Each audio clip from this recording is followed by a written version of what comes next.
1987 Flxible Metro for sale. Belongs to a friend of mine. Has dumped a lot of money into this bus to the tune of over 6 figures. We're looking to sell it as is for parts, or if somebody wants a really good base to start a tiny home on it, or a mobile home. This thing measures out approximately, it's about 9-10 foot wide, and roughly, I think this is it's a 35 or 40 foot model. I'll have to look at the VIN here in a little bit. Where it is parked currently, it was used once a year for an event in Iowa called RAGBRAI. It's a week-long bicycling. We're just going to call it a party because that's what it is. So there's a rack on top, and that's where they put the bikes and stuff like that. There is an aftermarket or RV AC unit on there that does work, does need to be recharged. Underneath the back here, I like how that screen pops off all the time, so I don't know what I'm doing.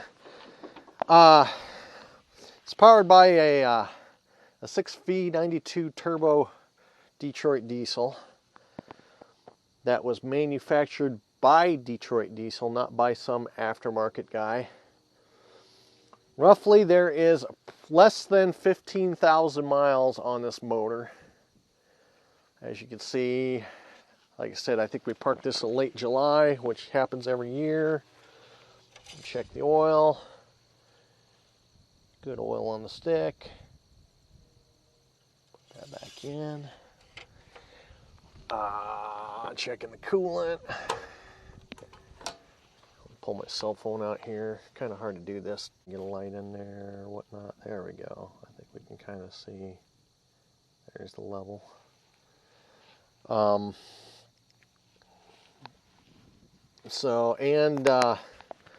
As stated, right now,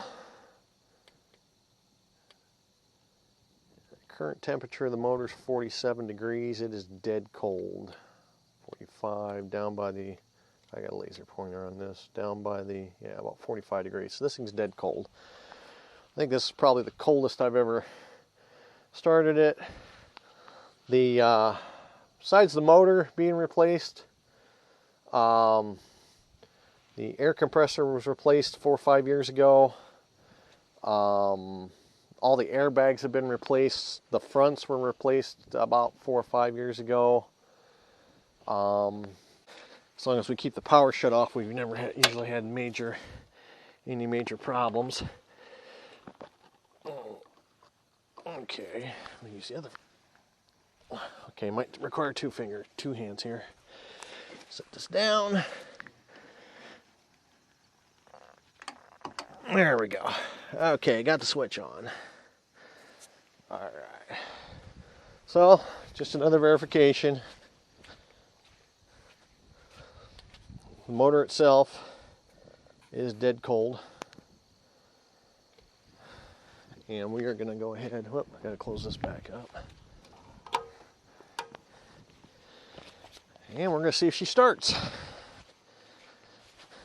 If it doesn't start, this is going to be a short video. Show you back, so that's the first good sign. Right off the bat.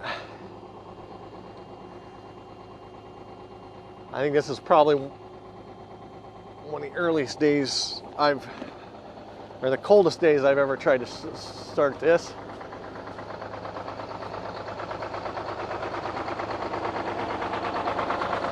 She warms up, like right there. There we go.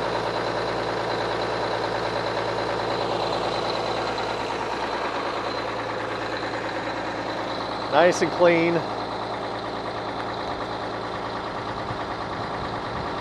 That's your exhaust on startup. Usually when it's nice and warm out, she usually doesn't miss a beat.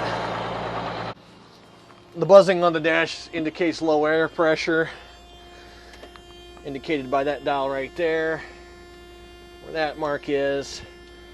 There's our oil pressure. It's pegging out close to 80. Right now we're running, because it runs all the time in the summer, we just run straight 30 weight oil in it, which is originally recommended by the manufacturer at the time they started producing these engines. There's a fuel gauge. We're running at somewhere between 14 and 16 on our 12 volt alternator, and there also is a 24 volt alternator. It's running at 28. Current mileage is 498, 136 according to the odometer. The odometer we've had issues with for several years, so I don't peg that as accurate. The mileage, we do have information sheets on the motor, when it was put in, exactly what was done, and that probably gives the best representation of mileage at that time. And then I'd add at the most 15,000 to it. I guess I should bring this back. Okay, so starting from the front here, see, it's airing up already because the doors closed on me when I wasn't even looking. We have a cabinet behind the driver's station here. We have a cabinet that mostly is just holding supplies, oil, coolant, had some transmission fluid, and there's some cleaning supplies, a bunch of various other things. There are 2 breaker panels for the 120 volt AC system, AC power system. Let me sit this down here. We have an outlet there. I put in that outlet, that outlet, that outlet, that outlet, and there's another one right over here behind this trash can. There's a secondary access right here, a back stairway hatch, and then there's wraparound seating. There was originally, when I started driving this for the owner, they had an ungodly huge 2,000 watt stereo system. There were subs there, and there. And then there are also speakers hanging inside here at various points. There were speakers on the bathroom up here. Anyway, the size of the stereo system was way larger than the existing alternator could handle. Their solution, whoever put it in, was to run a generator underneath. There is I believe it's an Onan. I'll have to look at it here shortly. But there's a generator underneath that they would run to resupply the radio batteries, which are no longer in the bus, to recharge the stereo system. And that whole scenario worked for about a year, and then after that continued to have problems. So our last result 2 years ago, we just yanked everything out, and we went to using these Iowa Bluetooth speakers that can handle 200 watts a piece, which these do not go with the sale on the bus. These will be sold separately, and I need to, well, I'm thinking about it, I need to get these things listed. So anyway, where am I at? Things about the bus. You can hear it running. Runs great, drives great down the road. It just has, the bus just has minor issues. One of it would be, we do have some water leaks inside the floor right here at the corner of the bathroom. It's kind of rotted out. I do believe it's because of this drain. They used to have the water tank. At one point in time we had it on top. I think that's, I'm not sure what this, I think that was for the water tank. I think we plumbed in. But the bathroom, you look at the bathroom here. The sink hasn't been hooked up for some years. We ended up, the best recourse we came to is we just, instead of having a water system, when everybody used the toilet, they just rinsed it out with some bottled water and then just flushed it. And that goes down to a tank below. Cabinets, there is a, we put this gutted chest freezer. The reason I say gutted is because the compressor quit working, got it out of a friend's house.